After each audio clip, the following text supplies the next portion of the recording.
here's your host, Alex Guerin.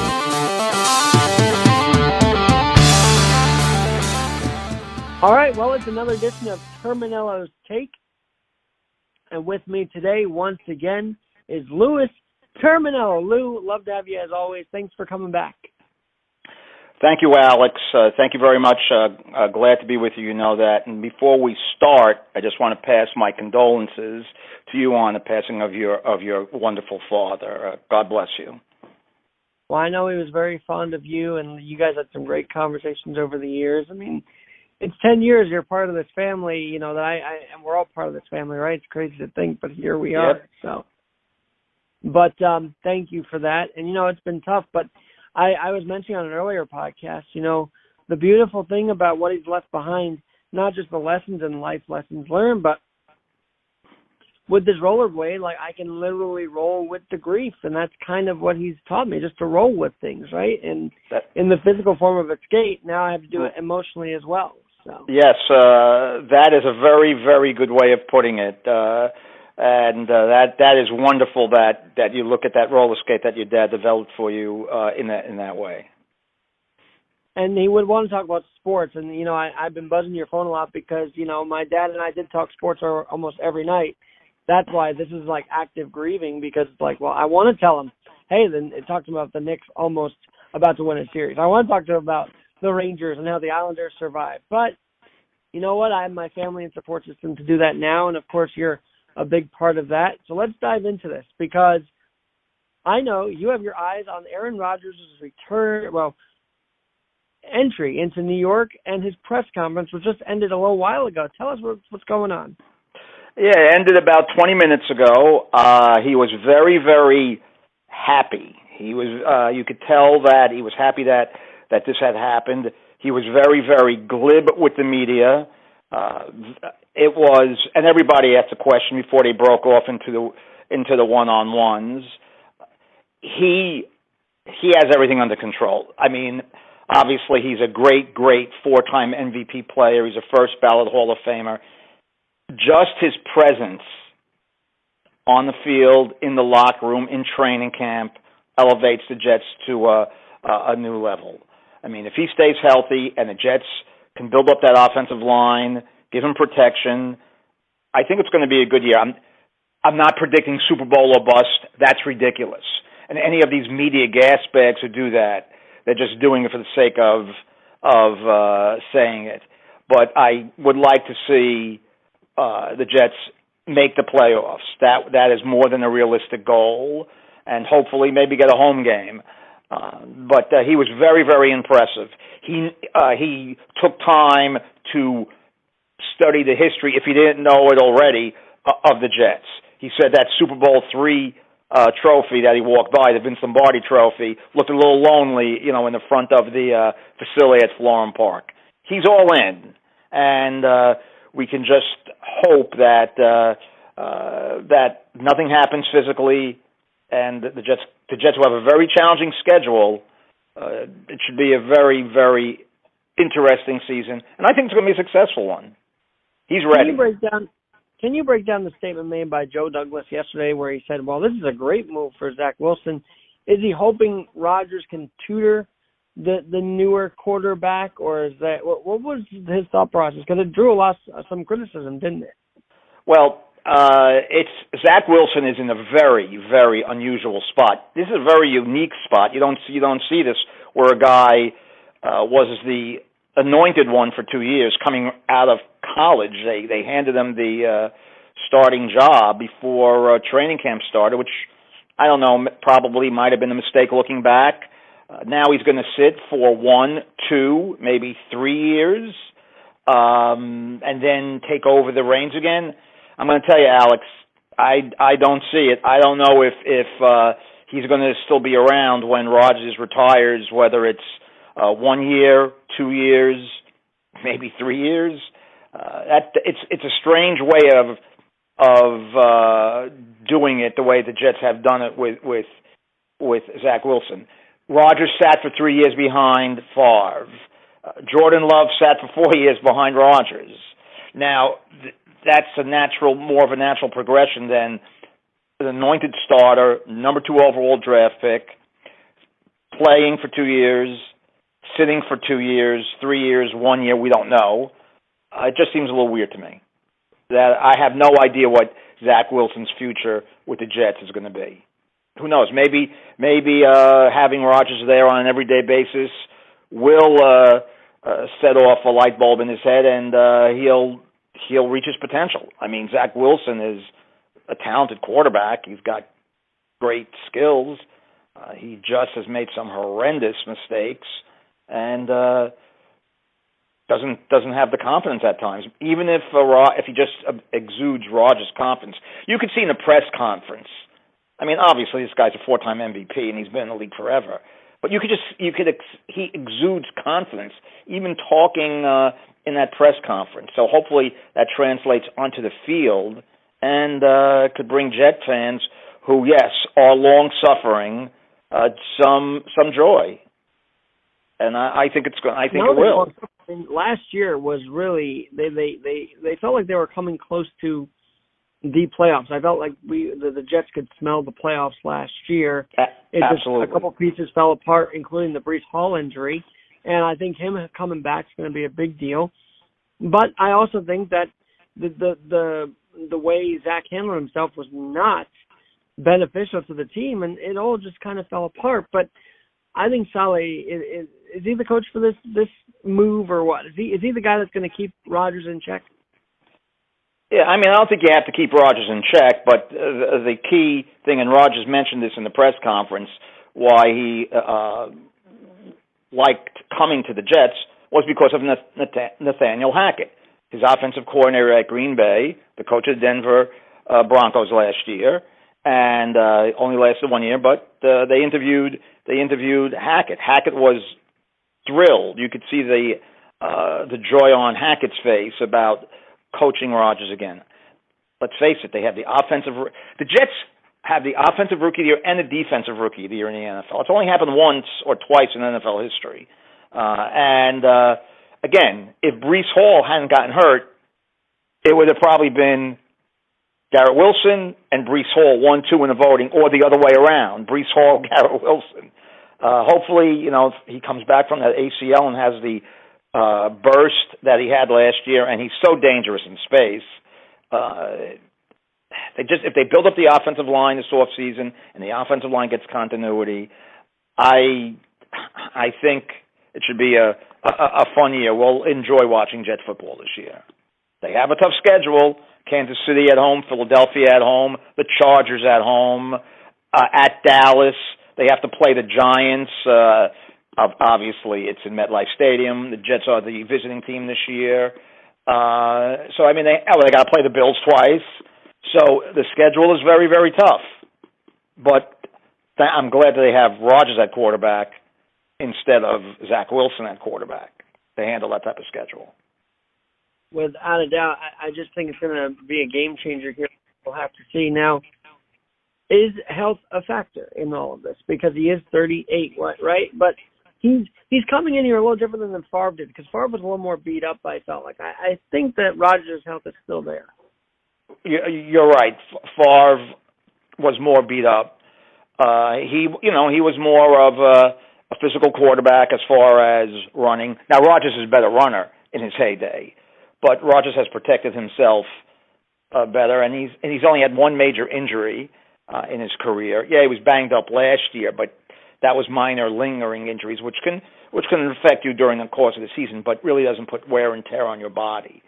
He'll be prepared to play. He's not gonna be like one of these players that you trade and comes in out of shape. He's ready to roll, and I think he has a chip on his shoulder because the Packers don't want him anymore, and he was there for a long time, and he accomplished a lot for the Packers, and I think he's going to have a chip on his shoulder. And plus the fact he knows the Jets are going to be in the spotlight. I mean, we hear that they'll have 5 or 6 primetime games, and who knows, some of that may be flexed as the season goes on. The Jets haven't been on Sunday Night Football in 10 years. That's unbelievable.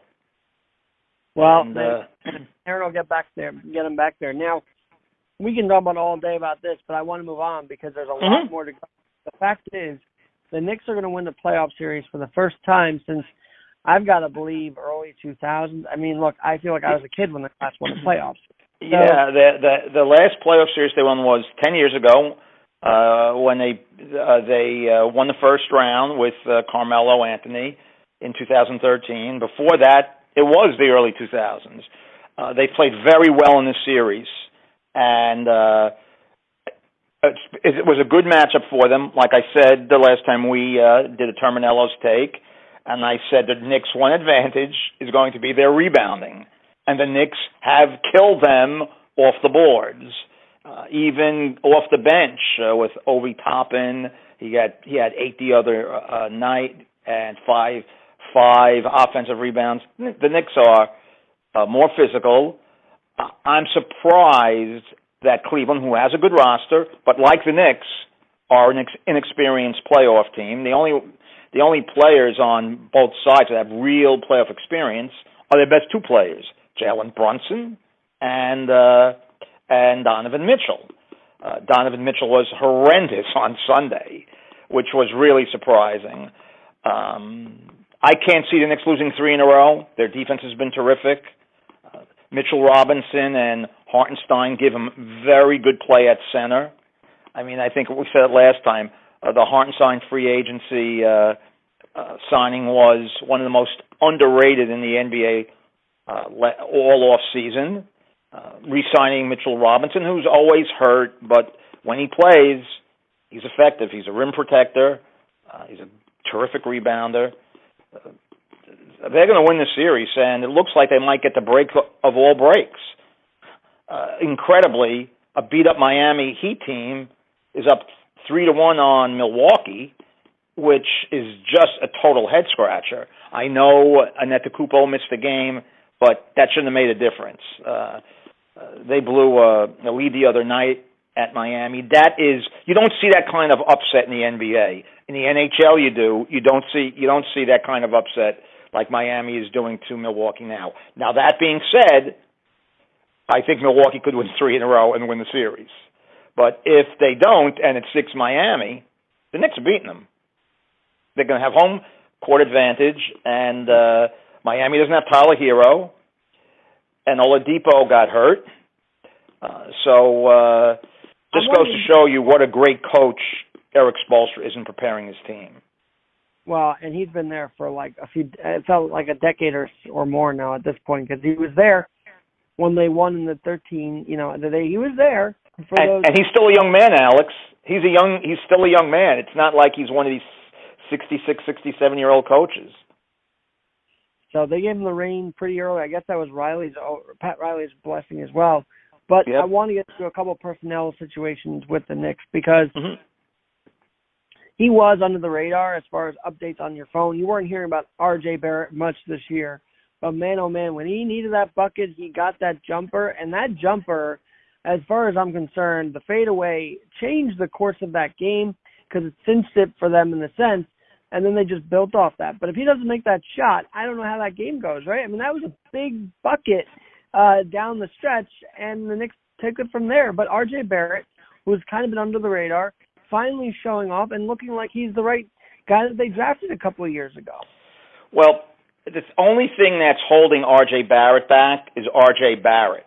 If he gets consistent, he'll live up to being drafted number 3 when the Knicks drafted him a couple of years ago. He just needs to be consistent, and he's just holding himself back. I don't know if it's a confidence type thing. He just needs to be more consistent. He has the talent, and that was a big basket the other night. That definitely set the pattern for them, and I think he's got to be one of the guys moving forward in the future. No matter what happens in this series, like I said, which I think the Knicks are going to close them out either tonight or Friday night or down the road. What they're doing is they're using these playoff games for a guy like R.J. Barrett to gain experience. And the Knicks have played great defense. I'm surprised how soft the Cavaliers have been. They really, I mean, the Knicks have imposed their will on the Cavaliers. Let's look around the rest of the conference. Obviously, your Nets got swept, and I don't know if you expected it to be that bad, but it was a sweep. But let's. Yeah, no, I said that if they win one game, it would be a big deal. They got screwed on in Game 3. 2 minutes into the game, Embiid should have been tossed, and he's the key factor with the Nets as far as trying to handle them. Yeah, I know they lost Game 4 without him, but by that time the Nets were cooked. They weren't winning the series anyway, but they should have won Game 3. Embiid, borderline clean player. Let's just put it that way. He's had a past history. Great player, probably the MVP. Even though I told you last time, I think Nikola Jokic should win it again, and he had a spectacular game last night. The guy is so good, his complete game. But yeah, the off season is where the Nets are going to. It's going to be more interesting than these playoffs. After they got rid of Durant and Kyrie. Now, a very, very light rumor. I don't know if there's any legs attached to it. I was talking to one of my net contacts, and the name of Damian Lillard came up. He's friends with Mikal Bridges. He was at Game 3 in Brooklyn. Again, it's just he was there. I don't know if that's a possibility in the off season, but the Nets are going to make some major moves. Let me ask you about this, because speaking of major moves, when we got off the phone before the playoffs started, a thing was buzzing, that the Trae Young could be traded after the season and whatnot. But it goes, despite all the rumors, and he hits a big three to win the game last night. I really don't think Trae Young's going anywhere. Do you? Well, that's up to Atlanta management. I mean, he obviously got into argument with Coach McMillan, not Nate McMillan, but his son, who's an assistant coach, on the bench last week. Not a good look. Quinn Snyder, as I guess they've told him, if you want to get rid of him, you could get rid of him in the off season. But that being said, whatever they're going to do in the off season, last night he single-handedly kept their season alive with that incredible game he had. Hitting that 31, 32-footer, and that wasn't a desperation shot. That was planned. He came down, he had space, he took it, he swished it. He was remarkable down the stretch last night. He's got a lot of talent, and I have a feeling I agree with you. I think they'll take a deep breath, and they'll keep him. I think Atlanta would be an uproar if they didn't keep him, I'll say that much. Now, on the other side, in the other conference, and we could talk about the Celtics all day too, but on the other side of things, you've got the Warriors getting things sort of back to normal with their tied at 2 now against Sacramento, and I just think that Sacramento gave them a scare, but if you don't seal up at least a game against in either Game 3 or 4, you get the Warriors right back into it. And there's a possibility the Warriors could come back and win now, right? That there is that possibility. And well, it's 2-2. The Kings lost a heartbreaking, an exhilarating game, 126-125 on Sunday. DeAndre Fox has a fractured bone in the tip of one of his fingers.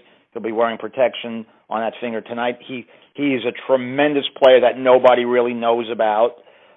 He is a difference maker, and he's part of a Kings team that should be very good for years to come. Tonight's game is the key. If the Warriors win at Sacramento tonight, in my opinion, it's game, set, and match. If the Kings win tonight, it'll probably go 7. Well, I think I'm that guy. I like to see the upset, so I think if the Kings happen to pull this series out, that would be fascinating. I think it would be good. I think it would be good for the NBA if something like that happens. I mean, like I said, you don't see those type of upsets in the NBA very often. You see them in the NHL every playoff season, just about, in one round or another. But you don't see it in the NBA very often. So, and especially so, the Kings aren't a one-year wonder. They're going to be good for years to come. Well, and that's they used to be great with Vladdy and all them. They sure were. Things. It was kind of sad. That's another franchise that kind of sad to see their downfall. But I've got to ask you this, because another sport that you love is hockey, and your Islanders go to Carolina, and they survive once again. And does a win like last night give you hope, or is Carolina going to come away with all this? What's your thought as they come back to UBS? You said survive. Yeah, last night the Islanders survived. In the first period, Carolina was all over them. Then the Islanders got better in the second period, but it really last night the Islanders won because of two reasons: guts and their superstar goaltender. Sorokin is tremendous, and Sorokin can carry them to two more wins. Carolina's banged up. They're playing without four forwards, and they're not getting them back anytime soon. And the Islanders' power play is still absolutely embarrassing. Barzal got some open space last night and was able to score a goal, a beautiful shot to put them up 3-1, and they held on 3-2. They played with a lot of grit and determination, more so than high-quality play. Tomorrow night, UBS is going to go crazy. Islander fans are always loud, but they lost Game 4 at UBS. If I was a betting man, I would say we're going to see a Game 7. But I just don't know if the Islanders could win 3 in a row. It came to Game 7 and 1, and that was on the road. So that would be kind of interesting if history repeats itself this time with the Island team. Now, the Devils are doing what the Devils did for a lot of the season, and it's amazing it took a change of a goalie, but also Jack Hughes got into it, got hotter, and the team just sort of came alive at the Garden. Is this a series where we see both teams winning on the road only? Is there not going to be a home win or what? Well, it's funny you mention that because I think going into right after the Islanders won, road teams were 21 wins and 12 losses. So road teams are winning. The Devils Rangers series is really unusual for me, as we discussed. It was inexperienced against an experienced and skilled Ranger team. That first period on Game 1, the Devils looked like they didn't belong on the ice. They looked like a deer in headlights. You can see how nervous they were. And they played better in the second period of Game 1, but the Rangers blew them out 5-1, and they blew them out in Game 2 5-1. If you told me after Game 2 that we would be coming back to Game 5 for a Game 5 tied at 2, I'd say no way. It's pretty remarkable how the Devils, who are the fourth highest-scoring team in the NHL, they adapted their game to give the high-scoring Rangers. They gave them no space at the Garden. They couldn't operate with the Rangers. Have great skill players. They couldn't operate. They limited the Rangers' ability to set up in their zone. Kreider, who had 4 goals in the 2 games in Prudential, and he had a goal Saturday night at the Garden. But they controlled them. They controlled Panarin. They controlled Mika Zibanejad. It's just hard for me, and it's a lot of credit to Lindy Rupp, who, remember, the Devil fans wanted fired the first 2 weeks of the season, that they were able to mature in 2 days and change their game into almost a checking game all over the ice. They were playing a 1-2-2 as the Rangers were trying to break out, and they really controlled the game down the stretch. Now, in a 1-goal game before you get to empty netter that they did, anything can happen, but they really limited the Rangers' scoring chances. That being said, I would still favor the Rangers coming out of this series, and I do. I think we're headed towards an Eastern Conference final of the Bruins and the Rangers, but the Devils have shocked me how they played Game 3 and Game 4 at the Garden. That shocked me, Alex. It really did. And Jack Hughes is the best player, has been the best player in this series. And the kid is 165 pounds soaking wet. He's not even a man yet, and he's spectacular. There's no other way to say it. He's a superstar.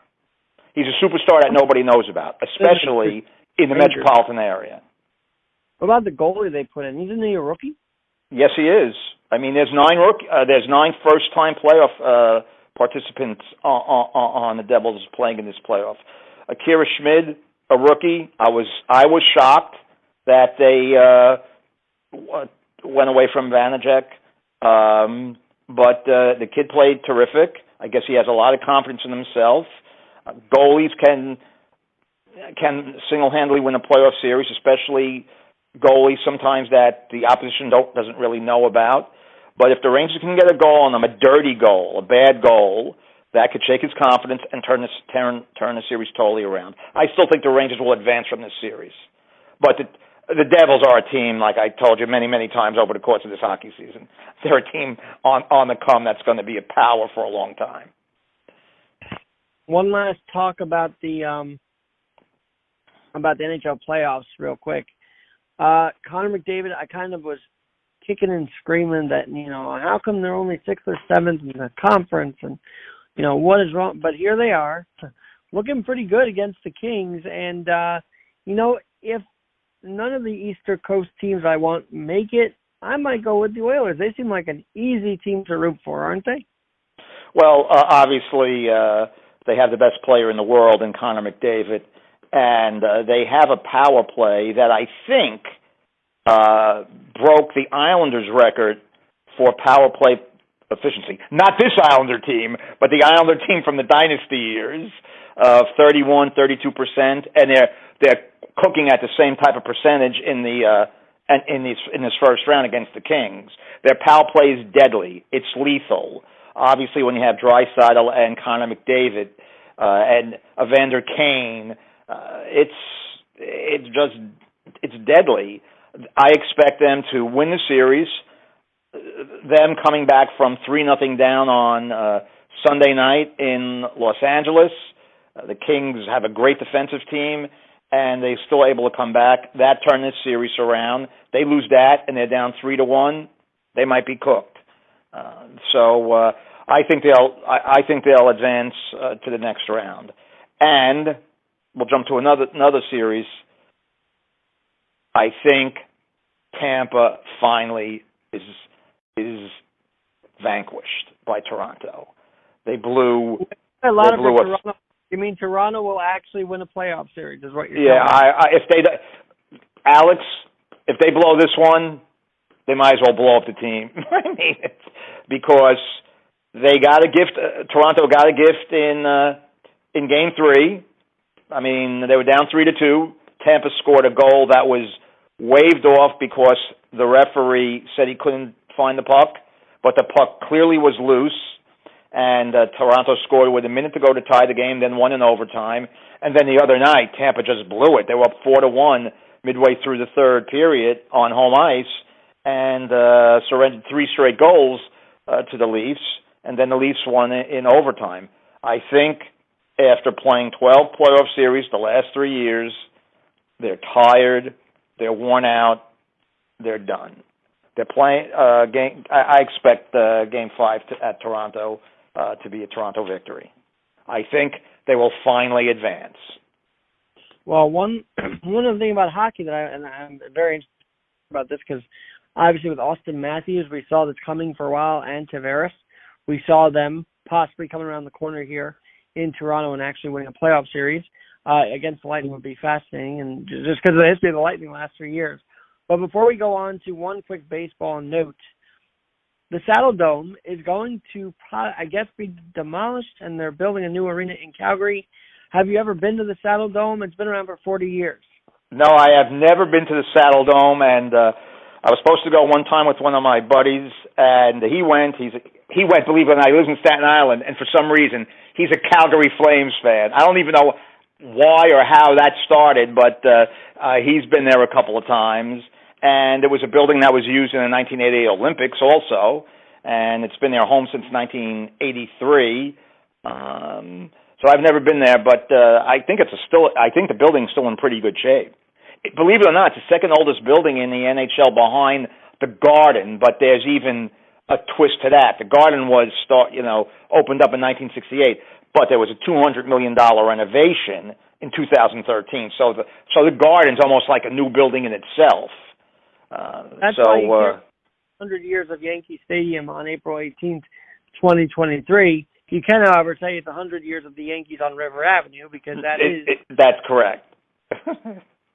I've been in the old stadium. Before it was refurbished in 1976, and the original stadium and the refurbished stadium in 1976, they were similar but different. The old stadium, the first baseball game I went to when I was a kid, I was 10 years old. There was 71,000 people at the old Yankee Stadium. Well, that's interesting tidbit. Obviously, they've 71,000. You say 71,000 for Bat Day. I'll give you a little. It was Bat Day, and in the second game it was a doubleheader. Yankees Cleveland. It was my dad, my brother, and myself. And in the second game, some guy started his first major league start for Cleveland. He threw a 3-0 shutout. Some guy, rookie, come up. We don't know who he is. Louis Tiant. Oh. Yes, I saw his first major league start at Yankee Stadium, and he spun a complete game shutout. Can you imagine a rookie nowadays going for a complete game in his first major league start? In 2 hours.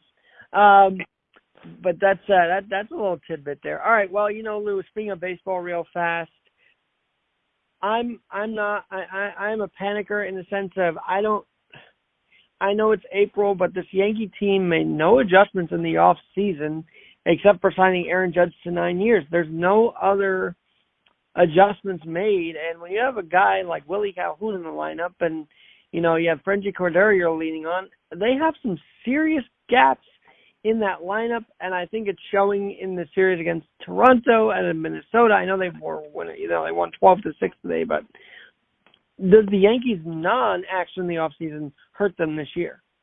You know what? It could. I think it's too early to tell. And good thing they did sign Aaron Judge, because if he did sign with San Francisco, they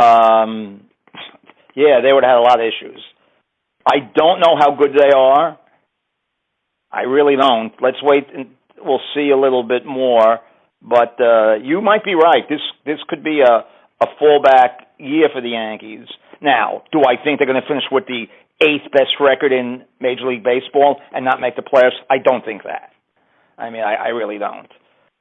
They're too good, and I'm sure they'll try to do something during the course of the season through the trade market.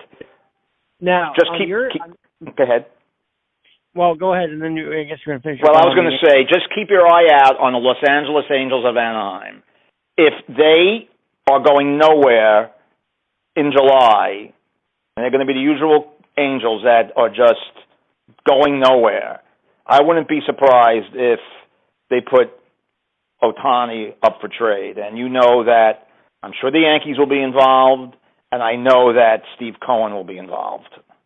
And I'm sure the Dodgers will be involved, but I just don't think the Angels would trade him to their biggest rival. Well, the Angels' biggest rival is the Dodgers for sure.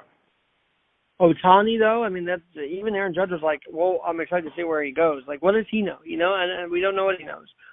Well, the thing is, Ohtani is going to be a free agent. I wouldn't even be surprised if they put Mike Trout up for trade, but Trout has, I think, 4 or 5 years left on his deal. So that's just something to look at. I could be wrong. It's just me observing baseball. Really, where are they going? They have 2 superstars, and they go nowhere. They just might have to, start all over. And if they're not going to pay Ohtani what he wants, and apparently Ohtani doesn't want to come to the East Coast, but again, who knows? Steve Cohen could be pretty convincing, especially if he's going to throw $50 or $55 million a year at Ohtani. So, who knows? It's just my observation. I haven't heard anything. Nobody's told me this. Just an observation. Well, I want to cover 2 more things. Obviously, your Mets are dealing with a suspended Max Scherzer, but I don't know. I'm looking at the scores. I'm looking at the way they're losing these games, and that the fact that they're losing to the Nationals is a little worrisome. They're 14-10, but this is a big week. You've got 12 games against the Nationals and Braves overall. Your first 3 are at home your first few games here against the Nationals and against the Braves, you got to come out and show better, right? I mean, this is not a good start against the Nats and leading. Well, you never want to lose to the Nats, who are horrendous. But the Mets did win 7-1 on the West Coast road trip and lost the last two games to a very mediocre San Francisco team. Obviously, they have pitching injuries right now, plus a suspension, which to me was a joke, but whatever. Because it's only happened 3 times since they started with this sticky nonsense, and the same umpiring crew has thrown out all 3 guys since 2021. But whatever. He is going to be back on Sunday or Monday, so it's not that big a deal. But the Mets have pitching injuries last night, going with Buto, who made 93 pitches, 47 balls, and 46 strikes. I don't care how bad the Nationals are, you ain't winning. But again, no matter what happened, the Mets didn't hit last night, and I mean, I still think that I think they'll be okay. I think the Mets will be okay. And then one last note, it's a bit of a culture thing, if you will. Fernando Tatis Jr., as you know, is back from his suspension. And, 25 years ago, it brought to mind that Sammy Sosa and the Cubs and Mark McGwire of the Cardinals were dueling out in a steroid-fueled home run chase. Mm-hmm. And here they are, Wrigley's faithful, saying you're on, steroids. They're jeering Tatis about steroids, and I'm like, guys, 25 years ago, you were cheering on a guy who was on steroids. So, it's just funny how that works, isn't it? How soon they forget. And when it's your guy, it's okay. But when it's not your guy, we're going to razz them. That's what happens. That's the deal. At least those are more likable. I don't really care for Tatis's personality. That's just my own. But yeah, I hear you. And he's not been an easy teammate in San Diego. I mean, Machado's gone after him in the dugout. It's not been fun actually with Tatis Jr. So we'll see how it is on the comeback tour. But I just thought it was funny. It's like you had Sosa 25 years ago. That wasn't too long ago. No, you're right. It wasn't. So. But I know that my dad is controlling things with the Cubs because since he's passed, they've literally almost had a perfect game. They're winning series now. Like, I've not seen them win in a while. And, their off season was heavily improved. Cody Bellinger, real quick, went from an outcast on the Dodgers to reinventing himself in Chicago. Change of scenery in baseball seems to matter maybe more to end the conversation as we started with change of scenery for Aaron Rodgers. Maybe it does impact it, maybe more so in baseball than the NFL, or maybe both. What do you think? Well, you're correct, and I've seen a couple of Cubs games, and he looks like the Cody Bellinger of a couple of years ago. Maybe he had to get out of L.A. Who knows?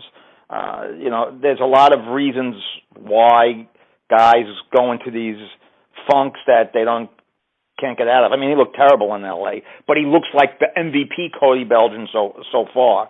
Okay, it's only 1 month, but he's done a great job. The Cubs have done a great job. The Cubs and the Pirates have had a great April as we turn the calendar in a couple of days into May. They've had a great April. He's back in Pittsburgh and killing it. So we'll see. And you and I got to go to Oakland for one last time because I only went there as a baby. I remember kind of my dad taking me there as a little kid. I also remember watching McGuire's last game as an Athletic at Yankee Stadium before being traded the next day to St. Louis. So, and my dad showed up in the lobby of our apartment with a Cardinals hat, and I said, "What's this for?" He's like, "Oh, McGwire was traded." And I remember all of that, but here we are, a sad state of affairs. It is a sad state of affairs. You're right. That had Ricky Henderson, Mark McGwire, Jose Canseco. Weren't they the Bass brothers? I mean, they had some really good years out there, and now it's just crap. Hey, they've been there since 1968. They've won 6 World Series. They've been, they have had a good team. They've made the playoffs 11 times in the last 24 years. But the city of Oakland, they've lost in the last 5 or 6 years has lost. The Warriors, not really. I mean, it's like the Nets going from the Meadowlands to Brooklyn. I mean, the Warriors went from Oakland across the bridge to San Francisco. I think it's like 10 miles or 8 miles away, so that's not that big a deal. But they lost one of the most iconic franchises in the NFL. The franchise that, when you think about the growth of the NFL, the popularity of the NFL, the Oakland Raiders was a brand that made the NFL great, and they're in Vegas. And now it looks like the Oakland Athletics, who do have a very loyal fan base, and if they build a new stadium, will draw just as well as the Giants did, because everybody forgets when the Giants were playing at Candlestick, nobody was going to their games, whether they were good or whether they were bad. But again, it's the city of Oakland. It's politicians. There's no way they should lose the A's. There's no way they should lose any of their franchise. Once Oakland goes to Vegas, the Oakland A's go to Vegas, Oakland may never have a major league franchise again in any sport. And by the way, they lost the Warriors after they won a couple of championships across from the Coliseum. That's how recent we're talking about. Yeah, losing these. That's teams. right. And again, like I said, the Warriors moving is it's quasi move. It's like I said, they move 10 miles. They're in the same market. It's like the Nets going from the Meadowlands to Barclays. But I have been in both arenas, and I have been in the Oakland Coliseum to see the A's play. Never was in Candlestick. Never was in whatever they're calling it, AT&T, Pac Bell, where the Giants play. And I did see the Warriors play in Oracle. As purist as we can be about baseball, I think it's more frustrating. Okay, teams move. We are used to that. But I'm more frustrated at the fact that they're just losing to boot. I mean, they're 5-19. It's like there's no heart into the team, and that's probably the most toughest part to watch for the Oakland faithful, is that it's not just the fact they're going to move. It's like they're tanking on purpose. It's really frustrating, Lou. Absolutely. No, you're 100% correct. And it's not like, I mean, they're drawing 5, 6, 10,000 a game, but just now we'll jump to another situation before we go. Last night, the Tampa Bay Devil Rays, 20-3, are playing the World Series champion Houston Astros, and there's 9,300 people in the place. The night before, I think there was 10,000. The night before, I think there was 11. You're red hot. You haven't lost at home. Is this an individual ownership problem? Well, I mean, Sternberg has a reputation of being a good owner, the Rays owner.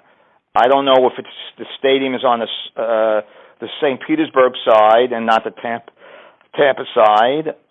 They're the third team in town behind the Lightning and the Bucks. You can't say that fans don't care about sports.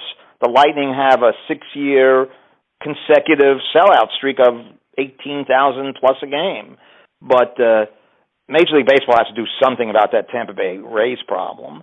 I mean, it could be also that ownership did piss the fan base off, I'm sure, when they were floating the idea of doing half the games, I think, up in Montreal. I mean, if you're but it's not that, Alex, it's not that they were drawing well before then. If they were drawing well before them, Sternberg would have never even said, hey, we'll play half the games in Montreal and half the games in Tampa. I mean, this has been going on for a while, for years.